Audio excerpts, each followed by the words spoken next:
Our next presentation, What to Expect from a Biden Administration. Our speaker is Mr. Phil Karsting, Senior Policy Advisor at OFW Law in Washington.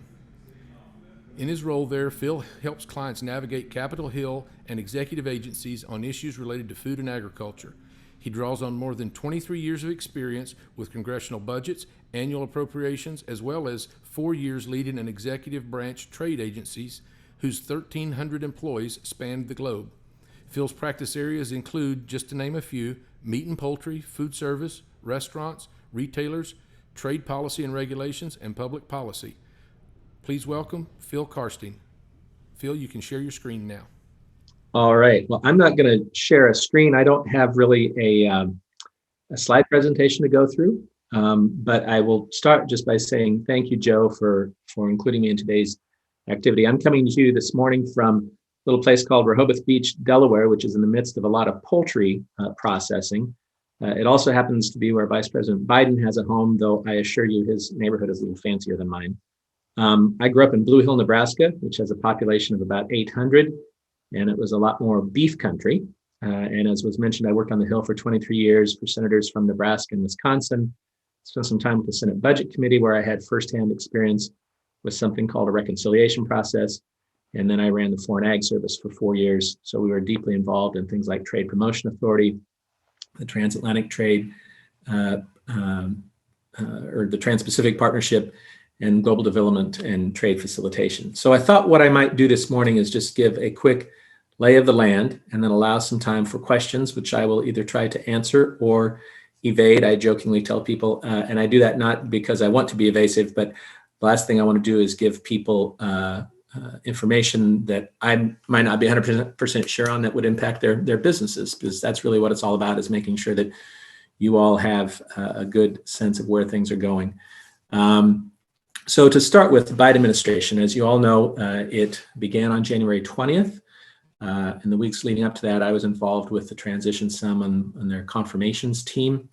But the first thing, one of the last things President Biden did before going to bed on that evening was to swear in about 1,000 first-day hires. And these are largely people in the various agencies that don't require confirmation from Congress. So it's people like chiefs of staff, legislative affairs people who help with the confirmations process, and communications folks. So they did those. Meanwhile, the cabinet members are rolling through the confirmation process right now. My former boss and someone I consider a friend, Tom Vilsack, had a rather unusually speedy confirmation hearing before the Senate Agricultural Committee. They had that hearing in the morning. Typically what happens then is members of the committee submit questions for the record, and so there's a day or two where those have to be answered. The Ag Committee did something a little different because they all know and are familiar, and I believe comfortable with Tom Vilsack. They had their hearing in the morning, and then that afternoon they met off the Senate floor and reported his confirmation to the full Senate. So now we're in a stage where we have to wait and see when it will get floor time. Obviously, the Senate's afternoons right now are busy with the second impeachment trial. And so there's they just need to schedule some time to get his nomination onto the floor. There has been some speculation that could possibly happen on Saturday, or that some nominations will begin to move on Saturday, because there will be a pause in the impeachment trial. Speaking broadly from the 50,000 foot level, I think there are four immutable overriding objectives the administration has articulated that will frame everything for them going forward. First is COVID response, including a bill that's moving through right now. The House has passed its reconciliation and is beginning to stitch together various components of that. Closely related to the COVID response is the economy. We've got to do some things to pull the economy back together. Longer term, you've got climate change and racial equity. So those four things I think will be present in everything that happens from the administration's perspective going forward. I think that sort of a secondary level of things that people would be wise to consider. This administration is really hoping to do a reset on science. So many of our scientists have been marginalized in the process, And so I think there's recognition that some of the agencies that are very science focused need some restoration. There's been atrophy in the interagency process. I know when I was a sub-cabinet member, we'd get calls and have to go over to the situation rooms and whatever for meetings on very discrete elements of policy that, it would sometimes be USDA, State Department, AID, and there'd probably be somebody from CIA there. All these things that are supposed to funnel into a cohesive, well-reasoned policy process at the end. That process has had a little bit of atrophy. And so I think there would be a lot of emphasis on getting the interagency process up and running again. And there's also going to be a lot more engagement with allies, which is sort of a precursor to, I think, advances on trade and things like that. We've got, for instance, the summer coming up, the UN Food Systems Summit. Has been talk of doing a summit on democracy in the Americas. So those things will be at the 50,000 foot level, things that we'll want to be cognizant of. I would also say one thing that's different right now is that we're hearing daily briefs from the White House Press Office, State Department, and DoD, and restoring some sort of normalcy to that communications process. I believe that's a recognition that you can't bring the country together if you don't talk to them in a grown-up way. So I think every afternoon Americans have been able to tune in and see Jen Psaki dealing with substantive questions. And so that will continue going forward. Turning to Congress a little bit, the COVID response bill, the president and his team have been talking about the $1.9 billion is beginning to take shape. Yesterday, the House Ag Committee put forward its portion of the $1.9 trillion bill. And the House Ag mark, if you will, is about $16 billion. In context, that's, size of, sometimes farm bills are in that range. So it's not an outrageously big chunk of action. It's tailored to the times we're in. Within that mark that the House Ag Committee put forward yesterday, there's $3.6 billion to help the food and ag sector, including $100 million for FSIS overtime help for small and very small meat processing plants. So I'd be interested to hear what you all have to say about that. There's a 15% SNAP benefit that goes through. The SNAP is what we call food stamps now, which goes through September 30. I think Congress has this notion that we had early on in the pandemic, we had farmers dumping milk and plowing up crops while fellow Americans were lining up at food banks. That has really resonated pretty deeply with folks. And so a lot of attention being given to how do we rectify some of those dual problems that pain us deeply. There's about $500 million in the bill for the Community Facilities Program, which is largely for rural health and hospitals and food banks and to improve COVID response and build longer-term resilience. Kind of a fundamental recognition that we have some geographic inequities that need to be addressed. And at the end of the day, all these bills from the Ag Committee, the Labor Committee, the Health, whichever committees are out there, those bills that they put forward will go to the House Budget Committee, and they will stitch them together into one package that will then move under a reconciliation framework. And really what reconciliation does is it sets up a parliamentary sort of a fast track process so that otherwise, you have to have 60 votes in the Senate and things can languish for a long time. Reconciliation was originally intended years ago for deficit reduction.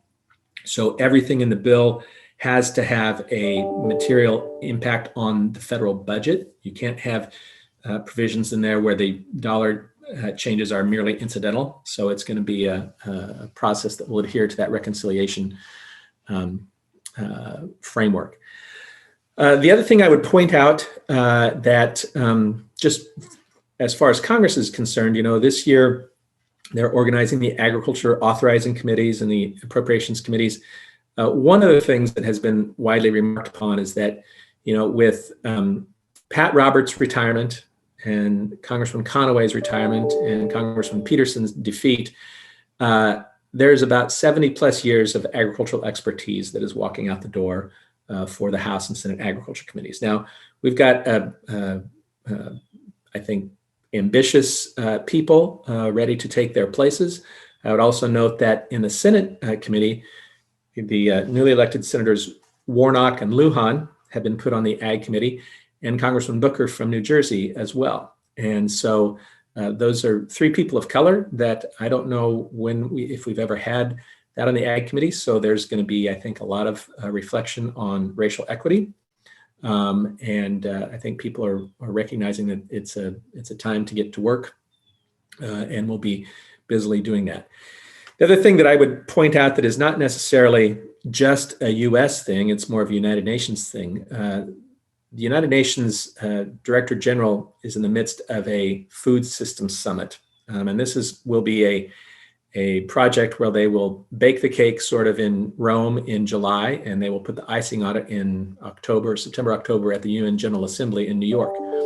And the whole point of this is to figure out how to make good on the Sustainable Development Goals that the United Nations has. So with regard to this Food Systems Summit, and systems I think is the important word in there, there's going to be a lot of reflection on how do we build resilient systems, and what will it take to improve the livelihood of poor people across the globe.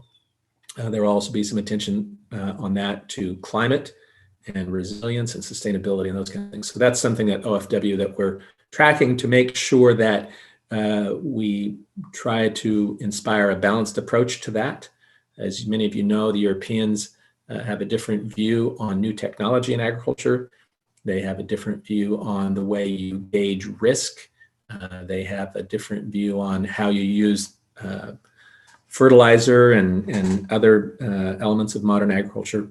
And some of them have a very dim view of animal agriculture generally. And so we need to make sure that we navigate those waters with some precision from an American agricultural standpoint, and engage both just USDA, not only USDA, but also State Department and USAID and other critical players on that front.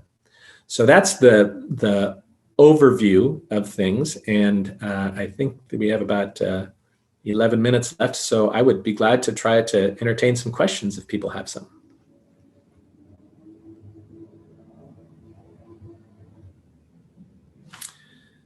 The first Unfortunately, I cannot see any of the chat section. So we will be asking, they're coming in through. So if somebody could entertain questions, or how do you want to make this work, Joe? We have a couple of questions that are coming in through a different screen. Okay. So we'll ask you the questions. First question is, many of us remember Mr. Vilsack's time as secretary. We are quite optimistic about his coming term. Do you have a good feel for what his priorities may be as they pertain to our industry? Well, I haven't had that conversation with him specifically. I know that there are people in Congress who are talking about looking at competition rules. He addressed a little bit of animal agriculture in his hearing. I think everybody was quite concerned with the effect that COVID had on our ability and our value stream. And so building some resilience in that. But I think everything is going to come through this lens of COVID, economy, climate, and racial equity. Those are the big overarching themes that will continue to be operative out there. Reset on science. What do you mean? Can you please further explain your point? Yeah, well, a lot of the science agencies have been sort of sidetracked. And so I think there is a genuine commitment to speaking honestly about science and not having those people who are the scientists be sidelined in conversations. I think we saw in the past 4 years on the human health side, there's a lot of weird stuff that happened. I mean, some of it happened in the White House press briefing room. So I think there's just a general recognition that scientists are important to society and they're important to governance. And so I think we'll see that elevated. Okay, next question. Could you please repeat the UN Summit on Food Safety? Yeah, the UN Food Systems Summit is in the process right now of trying to motivate countries to get it together, specifically with the Sustainable Development Goal number 2, which was to eliminate hunger worldwide. And that looks different in different places. In sub-Saharan Africa, where people live on the margins and there is very little safety net, a bad year can literally mean life and death for people. So this is a process where they're trying to get some bold ideas to improve food system resilience across the globe. So it has been called by the Director General of the United Nations. He has appointed a woman, a Rwandan Minister of Agriculture, who was educated here in the United States as a plant scientist or entomologist, I believe.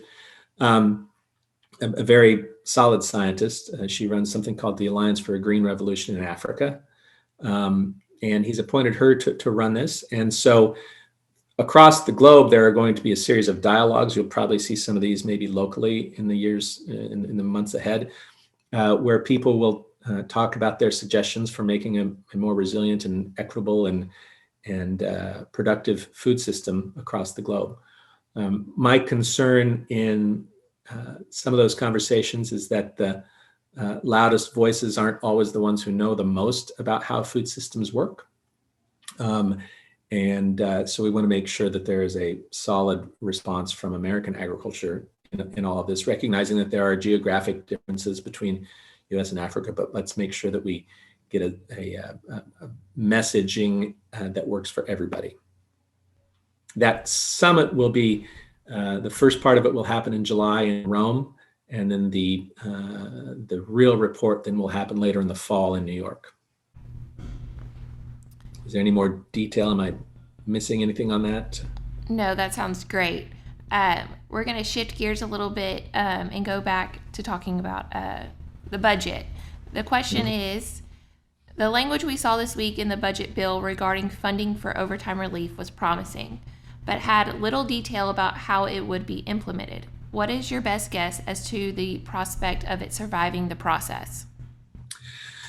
Well, we can't know until the Senate puts forward a bill, but I would hope and expect that there's been a lot of pre-coordination between the two authorizing committees in both the House and the Senate. So you can never count your chickens before they're hatched, but I have a somewhat good feeling about this because it was a substantial recognition that this is an issue. I've had some conversations with Senate side folks, and we'll have some more on this. So I'm going to be cautiously optimistic and not take anything for granted. If they do end up in a situation where they have to carve the bill back a bunch, that would be problematic. So I'm hopeful that it stays in there at the level it is.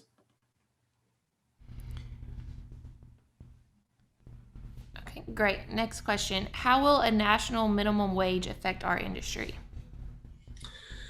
Well, I think you all are much more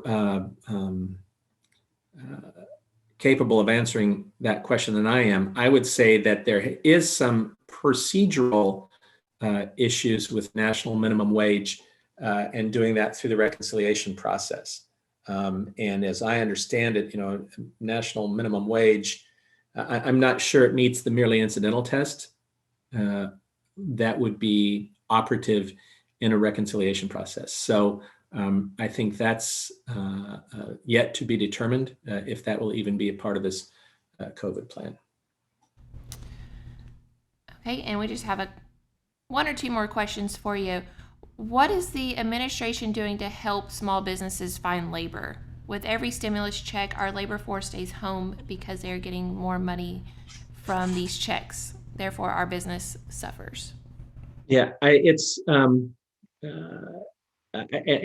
not sure I would like to see the research on that premise that stimulus checks cause people to stay home, because I think there's a whole lot of other things in play on that in terms of health and whatnot. Broadly speaking, this summer I helped engineer a meeting between the Ag CEO Alliance, which includes Farm Bureau, Farmers Union, Crop Life, Rice, everybody in that space, with the Biden-Harris campaign. And that group put together a list of their 10 or 12 top principles. And among them, central to that was labor and getting some normalcy back into our immigration system. And so that's a tough nut to crack in this Congress, but it is an important part of whatever we do on labor and workforce development. So that's about as far as I think I want to go with. There's a recognition that needs to be a part of the process. It's a really, really difficult thing in Congress these days, because you've got people who are who just exacerbate those tensions. So. All right, I think that rounds out our questions for today. Thank you very much, Phil, for joining us. We know you have a busy day to get to, so we appreciate having you. Thank you. All right, it's been my pleasure to be here. Thank you all so much.